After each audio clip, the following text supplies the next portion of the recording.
o Atlético correndo o risco de perder Zaratio para um time argentino, e te atualiza também sobre o futuro de Júnior Santos, especulado no Atlético Mineiro, no Palmeiras e num clube turco. Tem tudo isso e muito mais a partir de agora. Fala aí pessoal, sou Jorge Nicola, bem-vindos a mais um vídeo do canal, sempre bom ter vocês por aqui. Sem perder tempo, só pedir para deixar like, se inscrever no canal e ativar as notificações. Bora começar o vídeo com aquele tradicional giro de notícias, e a primeira informação é sobre o Vasco da Gama, que está em vias de anunciar a chegada de Maurício Lemos. Entre Vasco e Atlético, tudo acertado para um empréstimo de uma temporada. O Maurício Lemos também concordou com a transferência. É uma negociação que quase aconteceu em agosto do ano passado e que deve ser oficializada, proclamada a qualquer momento. Bora falar agora sobre o futuro de Júnior Santos, que interessa ao Trabzonspor da Turquia e foi sondado recentemente por Palmeiras e Atlético Mineiro. Antes de gravar o vídeo, fui me informar sobre essas negociações, já havia contado para vocês sobre o interesse do Palmeiras e do Galo, certo? A novidade importante é que o Botafogo topa fazer negócio, desde que qualquer clube do Brasil ou do exterior pague 8 milhões de dólares. Cifras pesadas para alguém que tem 30 anos de idade, mas que fez uma temporada passada bastante legal, especialmente até a contusão. Vale a lembrança de que o Júnior Santos foi artilheiro da Libertadores da América, mesmo perdendo várias das partidas.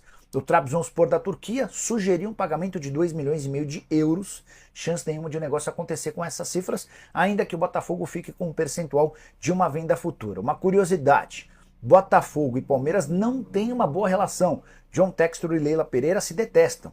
E isso ficou mais claro nos últimos dias, quando o Botafogo sondou os representantes do Rony e ouviu que com o Botafogo não há intenção de fazer negócio, o que deve dificultar a chance de o Júnior Santos defender o Palmeiras. Você, torcedor alviverde, entende que o Júnior Santos seria um bom acréscimo? Talvez para jogar como centroavante? Afinal de contas, as pontas já estão mais bem ocupadas. Use o espaço para comentário e registra a sua opinião. Combinado?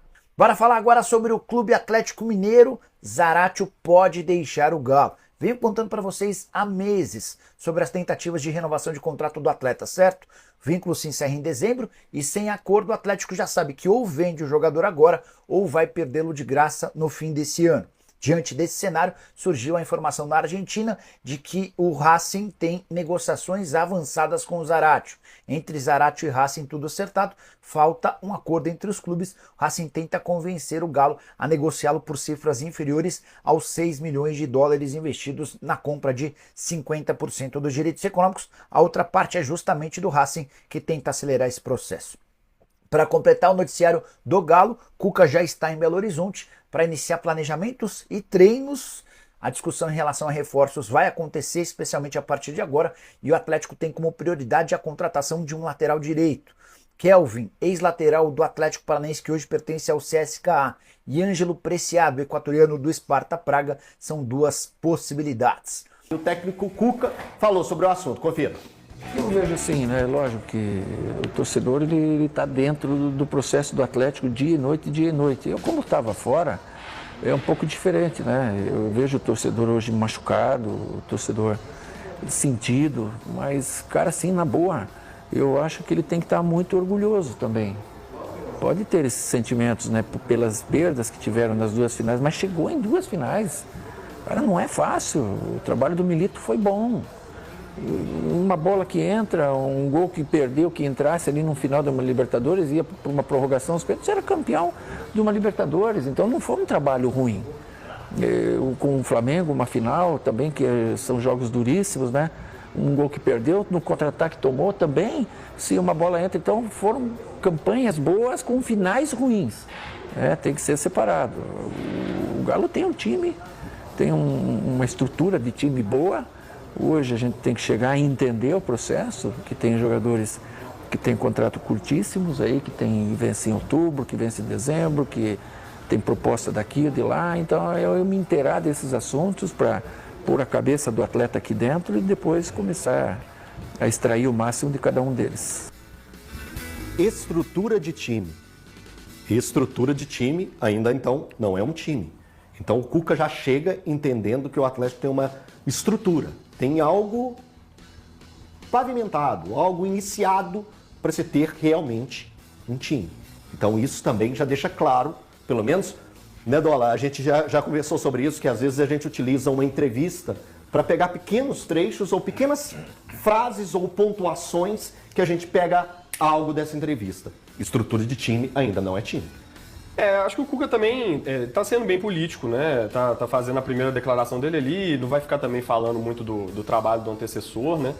E assim, não falou nenhuma grande novidade também, né? Claro que o Atlético não tem um time abaixo da crítica, um time que seja péssimo, né? O Atlético chegou em 2 finais importantes, já tem realmente... Acho que quando ele fala de estrutura de time, ele tá querendo dizer que tem já pilares, né? Jogadores que já tem uma trajetória no clube, jogadores que têm qualidade para continuar, então ele já tem meio caminho andado, vamos dizer assim, né? Ele está deixando uma lacuna ali para ser preenchida justamente por reforços e para ele colocar ali alguma coisa ou outra que ele observou, né? Quando ele fez a análise dele tática do Atlético, quando ele assistiu aos jogos, né? Se ele está revendo aí as partidas para ver como o time estava jogando, para colocar o olhar dele ali agora no time, corrigir alguma coisa que ele acha que não estava tão equilibrada, né? Então acho que é uma declaração bem normal. Mas o que me chamou a atenção foi o fato de não poder gravar, não ter uma coletiva, não ter um bate-papo. Gerou um estranhamento para você também ou foi só para mim? Desculpa. Boa tarde para você, para o Dola, para o grande Edivaldo, Tiagão e, é claro, nossos telespectadores. Você quer mais um fato bizarro? Eu não vou chamar de estranho, eu vou usar a palavra bizarra. Sim. Alguns veículos importantes de cobertura no esporte não foram convidados. Bora para a resenha, o Deus me dibre, para citar 2 aqui. Qual a finalidade para você falar para uma torcida de tantos milhões como é a do Atlético, para um encontro informal com jornalistas? Qual a finalidade disso? Eu quero que alguém fale qual... tomara que o Gabriel consiga extrair isso de falar assim, a finalidade deste encontro é...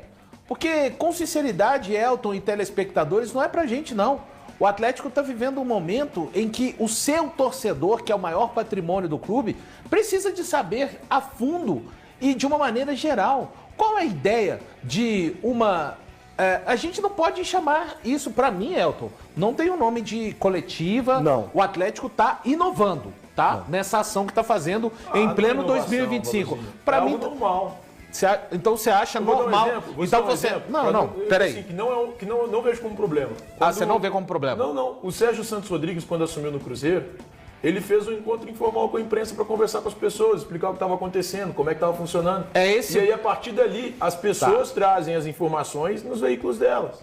O Gabriel vai sair de lá com o microfone da Band. Isso sempre existiu com o nome de coletiva. Deixa eu só terminar, então. Isso sempre Deixa eu só terminar. Então, assim, o que eu quero dizer da minha parte é que eu lamento muito que um clube do tamanho do Atlético se posicione a primeira vez no ano para o seu torcedor e mesmo com alguns da imprensa, a gente tem que lembrar, selecionados, que não são todos que vão poder estar fazendo a cobertura desse dia, ainda que o material não possa ser gravado, e parece-me que o Atlético quer mesmo uma espécie de confraria alvinegra, onde poucas pessoas, pouquíssimas, saibam do que está acontecendo de fato no clube. E eu repito mais uma vez, o maior interessado, que continua a ser e sempre será o seu torcedor, sabe muito pouco e vê tudo isso à distância sem entendimento. Ô Valu, só um ponto assim que eu entendo, assim, eu não vejo problema do Bruno Musi explicar as questões das finanças diretamente para a imprensa e que a imprensa vai repassar para a torcida.